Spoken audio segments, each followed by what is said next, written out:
Here's your latest African news. Sudan. The African Union has suspended Sudan over a military coup. The African Union has said it suspended Sudan from all its activities after the country's military overthrew the civilian-led transitional government in a coup. The African Union Political Affairs, Peace and Security on Wednesday tweeted the news of the suspension, an expected move typically taken in the wake of military coups. In a communique, the Pan-African body said the suspension will be in place until the effective restoration of the transitional authority steering the country towards election. It came as the World Bank also on Wednesday suspended aid to Sudan following the military takeover. Meanwhile, state oil company workers and doctors said they will join a growing campaign of civil disobedience called by a coalition of unions against the power grab. Libya. UN-US sanction Libyan officials over human trafficking. The United Nations Security Council and the United States have imposed sanctions on a Libyan official over the alleged abuse and torture of migrants in a detention center. The Security Council and the US said in a separate statement late Tuesday that Osama al-Kuni is the de facto head of a detention center in the North African nation. Migrants there are said to have been subjected to torture, sexual and gender-based violence, and human trafficking. The detention center is located in the western town of Zawiya, home of two of the country's most wanted human traffickers, Abdel Rahman Milad and militia leader Mohamed Kachlaf. Both Milad and Kachlaf were sanctioned by the Security Council in 2018 over allegations of human trafficking and abuse of migrants. In its statement Tuesday, the UN Sanctions Committee said Al-Kuni, and I quote, has acted for or on behalf of or at the direction, end quote, of Milad and Kachlaf. Kenya to convert oil plants to LNG in a climate-friendly grid push.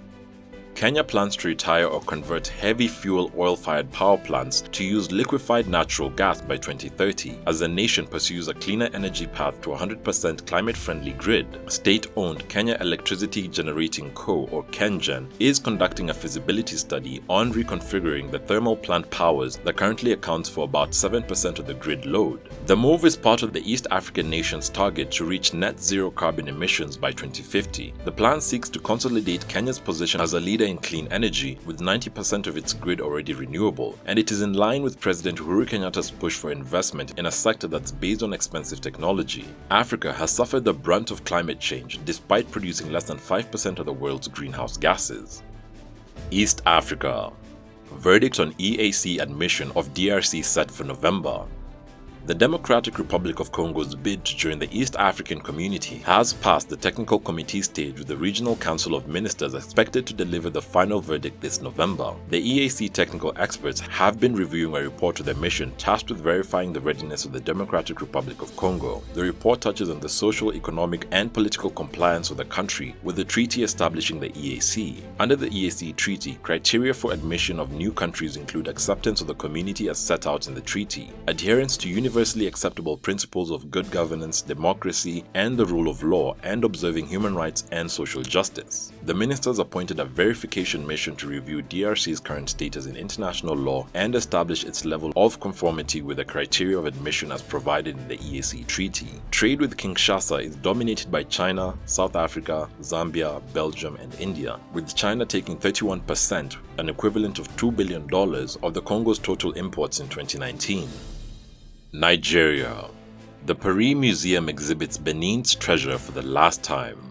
In a move with potential ramifications for other European museums, France is displaying 26 looted colonial-era artifacts for one last time before returning them to Benin. The works are exhibited at the museum in Paris one last time after almost 130 years abroad. The pieces were taken from Benin during the colonization wars over a century ago. A royal throne, 3 wooden anthropomorphic statues, 4 doors from the Abomi Palace, amongst other pieces that make up this unique collection, also known as the Abomi treasures. 2 curators from Benin have been in France for over a week to organize the return of the treasures. The collection also includes pieces that were never exhibited before. Since 2019, apart from Benin, another 6 countries have submitted requests to have works of art returned to their respective home countries. The list of countries includes Senegal, Cote d'Ivoire, Ethiopia, Chad, Mali, and Madagascar.